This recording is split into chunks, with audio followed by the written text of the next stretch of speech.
आप सभी का स्वागत है। आज के इस वीडियो लेक्चर में मैं आपको 4D की कुछ विशेष राशियां बताने जा रहा हूं कि इन राशियों का 4D में स्वरूप क्या होता है या ये राशियां किस तरह लिखी जाती हैं। आज मैं जो बताने जा रहा हूं वो राशियां हैं 4D वेलोसिटी यानी कि 4D वेग, 4D संवेग, 4D फोर्स यानी कि 4D बल, 4D गति का समीकरण और 4D आवृत्ति। ये चीज़ें मैं आपको बताने जा रहा हूँ। इन सब में जाने से पहले जो विशेष चीज़ हमको जाननी है वो ये है कि 4D में जो राशियाँ यूज की जाती हैं वो निश्चर राशियाँ यूज की जाती हैं, निश्चर राशियों का प्रयोग किया जाता है।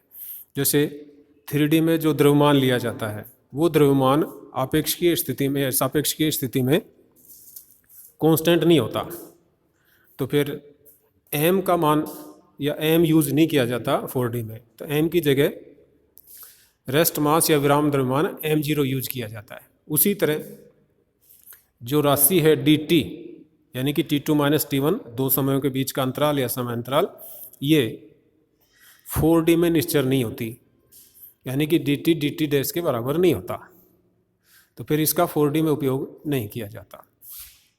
तो फिर हम इसकी जगह किसका उपयोग करते हैं? इसके लिए ये पाया गया कि ये जो dt राशि है ये निश्चर नहीं होती, लेकिन dt √1 - u²/c² से मल्टीप्लाई होकर के निश्चर हो जाती है। अर्थात dt √1 - u²/c² equal to dt dash √1 - u²/c², ये प्राप्त होता है। तो यहाँ u पार्टिकल की वेलोसिटी है, तो ये जो राशि है dt मल्टीप्लाई होकर के √1 - u²/c² से ये निश्चर होती है। तो फिर 4D में समय अंतराल dt की जगह dt √1 - u²/c² कंबाइंड रूप में लिया जाता है और इसको dτ कहा जाता है, और इस dτ को प्रॉपर टाइम इंटरवल या उचित समय अंतराल कहा जाता है। तो 4D में जब भी हमको dt की जरूरत पड़ेगी तो उस dt की जगह हम dτ का यूज करते हैं। जैसे अगर हमको अवकलन करना हो d/dt निकालते हैं समय के साथ, तो यहाँ 4D में अगर समय के साथ अवकलन करना चाहें तो समय के साथ अवकलन न करके प्रॉपर टाइम के साथ अवकलन करेंगे और वहाँ पर d/dt का यूज किया जाएगा। अब हम आते हैं 4D वेलोसिटी पर कि 4D विमाओं में या 4D में वेग किस तरह लिखा जाता है। तो परिभाषाएं तो सामान्यतः 3D की होती हैं, लेकिन उनका जो स्वरूप है वो 4D लिया जाता है। तो जैसे 3D में वेग की डेफिनेशन है कि विस्थापन में परिवर्तन की दर, विस्थापन में समय के साथ परिवर्तन की दर वेग कहलाती है। तो इसी को अगर हम 4D में कहेंगे तो इस तरह कहेंगे कि 4D विस्थापन में उचित समय के साथ परिवर्तन की दर, उचित समय के साथ परिवर्तन की दर 4D वेग कहलाती है। फॉर्मूले में देखें तो फॉर्मूले में 3D होता है v vector equal to dr/dt। तो 4D में होगा कैपिटल V से लिखेंगे, म्यू नीचे सिंबल लगाएंगे, और वो होगा dx mu upon dτ, dt लेकर के dτ लेंगे, तो ये v mu equal to dx mu upon dτ। तो 4D विस्थापन में उचित समय के साथ परिवर्तन की दर 4D वेलोसिटी कहलाती है। तो अब जब 4D वेलोसिटी है तो फिर इसके 4 घटक होंगे, तो म्यू का मान 1 2 3 4 रख देंगे, तो हमने कोमा लगा करके चारों घटक लिख दिए हैं। तो dx1/dτ, dx2/dτ, dx3/dτ, dx4/dτ। तो ये 4D वेलोसिटी है या 4D वेलोसिटी के 4 घटक हैं। अगर हम इसका स्वरूप वापस 3D में लिखना चाहें, है तो ये 4D, 3D की राशियाँ यूज करना चाहें तो dx1/dτ, तो x1 तो x होगा, dτ dt √1 - u²/c² होगा। तो फिर ये जो 4 घटक होंगे ये होंगे dx/dt √1 - u²/c², dy/dt √1 - u²/c², dz/dt √1 - u²/c², और d eta ct, x4 eta ct होता है, तो d आयटा ct/dt √1 - u²/c², ये 4 घटक होंगे। अब 3D में हम जानते हैं कि dx/dt वेग का x घटक होता है यानी कि ux, dy/dt uy होगा, dz/dt uz होगा, और आयटा ct का अवकलन करेंगे t के साथ तो होगा आयटा c। तो फिर 4 घटक हो गए, ux/√1 - u²/c², uy/√1 - u²/c², uz/√1 - u²/c², और eta C upon root 1 minus you square upon C square. तो जो शुरू के 3 घटक हैं वो एक्स वाई जेड घटक है, तो उनको कंबाइंड करके लिख सकते हैं u vector upon root 1 minus you square upon C square. तो यहाँ जो ये यू वेक्टर है इसमें यू एक्स, यू वाई और यू जेड ये तीनों मिल गए हैं, तो तीनों मिलाकर के हमने यू वेक्टर लिख दिया है। तो यू वेक्टर ये 3D वाला है, तो U vector upon root 1 minus you square upon C square और eta C upon root 1 minus you square upon C square. तो ये जो 4D घटक हैं ये 3+1 घटक होते हैं, यानी कि 3 तो 3D स्पेस के और चौथा इसमें एक काल्पनिक घटक और जुड़ता है। इस तरह मिलाकर के ये 4 घटक होते हैं। तो जो 4 घटक हुए vector u upon root 1 minus you square upon C square, ये तो कुल मिलाकर के 3 घटक, और चौथा घटक iota C upon root 1 minus you square upon C square. अब ये जो यू वेक्टर है या ये 4 घटक हैं, इन 4 घटक को अगर हम सदिश रूप में लिखना चाहें तो जैसा कि हमको 4D में पता है, इनको इकाई सदिशों से गुणा करके जोड़ देते हैं। तो U X I cap plus U Y J cap plus U Z K cap plus eta C rho cap upon root 1 minus you square upon C. इस तरह हमारे पास ये 4D वेलोसिटी आ जाती है। तो अगर 4D रूप में लिखना चाहें तो फिर U कैपिटल लिख देते हैं, U capital vector. U capital vector मतलब ये राशि तो 3D है, कैपिटल लिख दिया, तो इसका अर्थ ये है कि ये 4D वेलोसिटी का पार्ट है ये। तो capital U vector upon root 1 minus you square upon C square और eta C upon root 1 minus you square upon C square.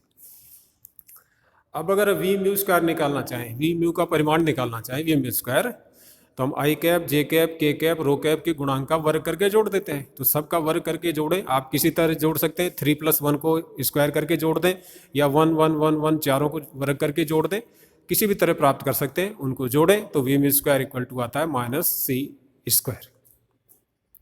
यानी कि वी म्यू स्क्वायर की जो वैल्यू है माइनस सी स्क्वायर आती है।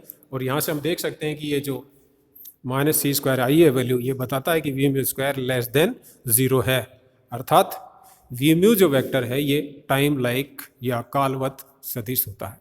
तो अगर हमको प्रूव करना हो कि प्रूव दैट कि 4D velocity is time like vector, तो हम वी म्यू स्क्वायर निकालेंगे।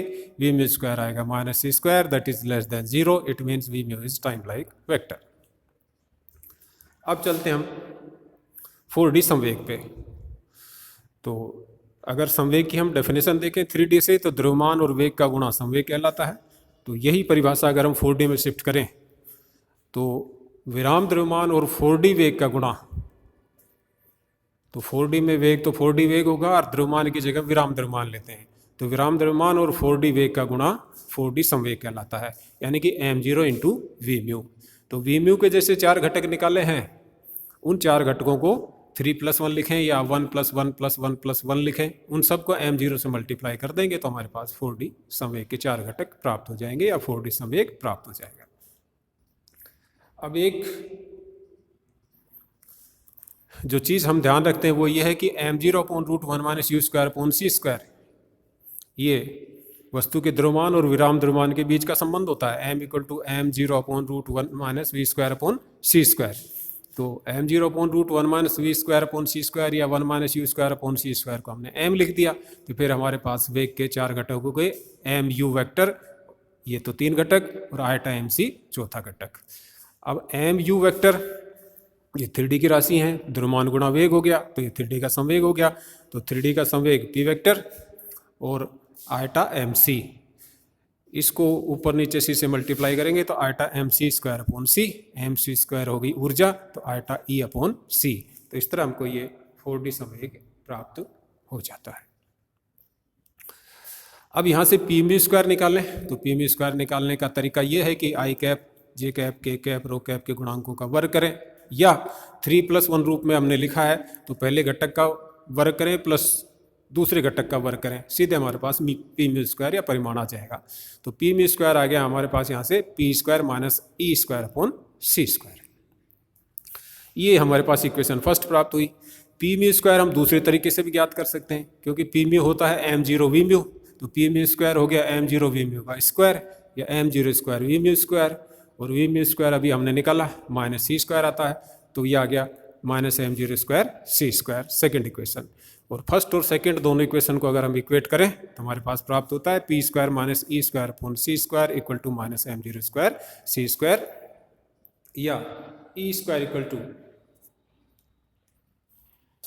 सी square P square plus M zero square C four, या E equal to under root C square P square plus M zero square C four, जो कि बहुत ही important equation है और ये आपेक्षीय ऊर्जा का समीकरण कहलाता है। यानी कि आपेक्षीय स्थिति में ऊर्जा ज्ञात करने का फॉर्मूला हमें प्राप्त होता है।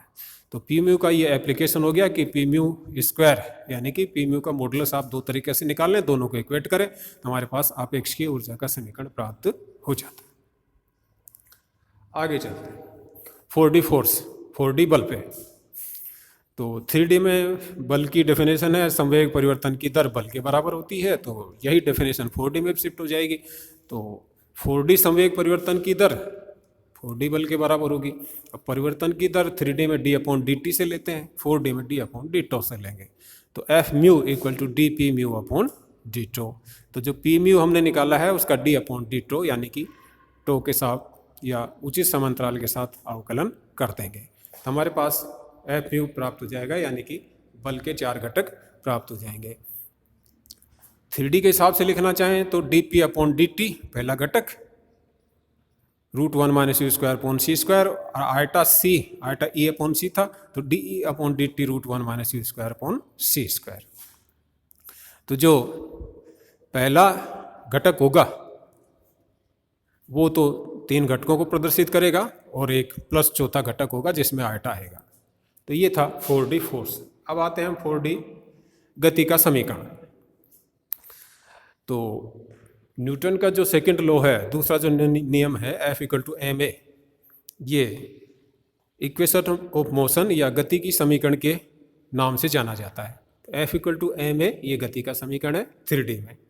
4D में करेंगे तो 4D में बल 4D में आ जाएगा, 4D फोर्स आ जाएगा, m जीरो हो जाएगा और a जो त्वरण है वो 4D का त्वरण हो जाएगा, यानी कि F mu equal to M zero A mu, ये 4D गति का समीकरण कहलाता है।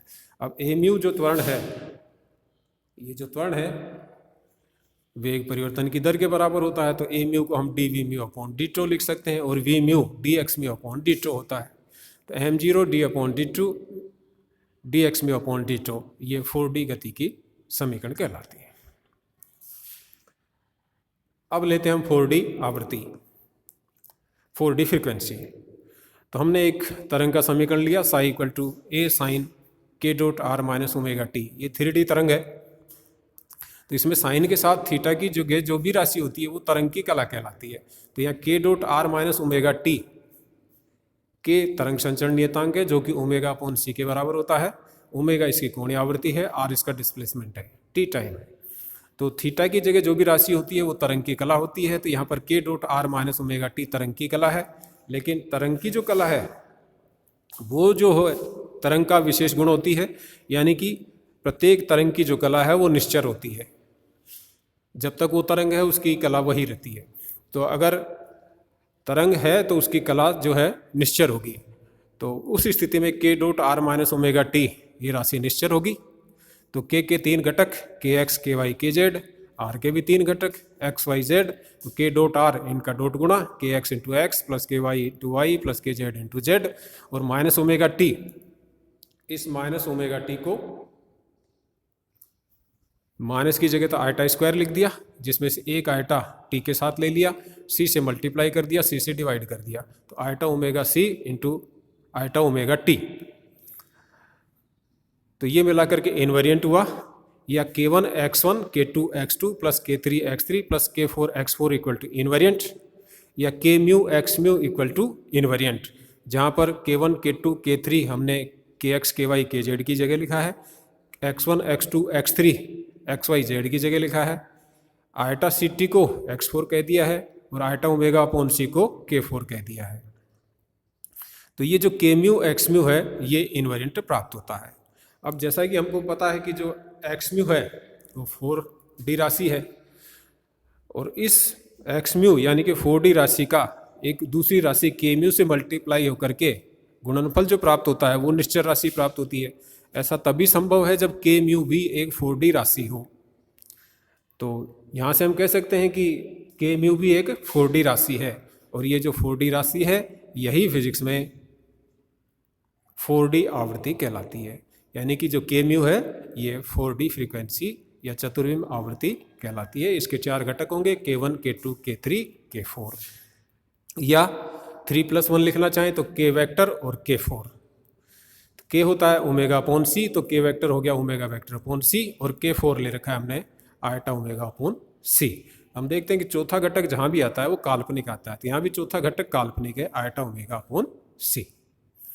तो ये जो राशि प्राप्त हुई के म्यू, यानी कि K1, K2, K3, K4, या K वेक्टर और K4, या ओमेगा अपॉन सी वेक्टर और आयटा ओमेगा अपॉन सी, 3+1 घटक, ये मिला करके 4D आवृत्ति कहलाती है।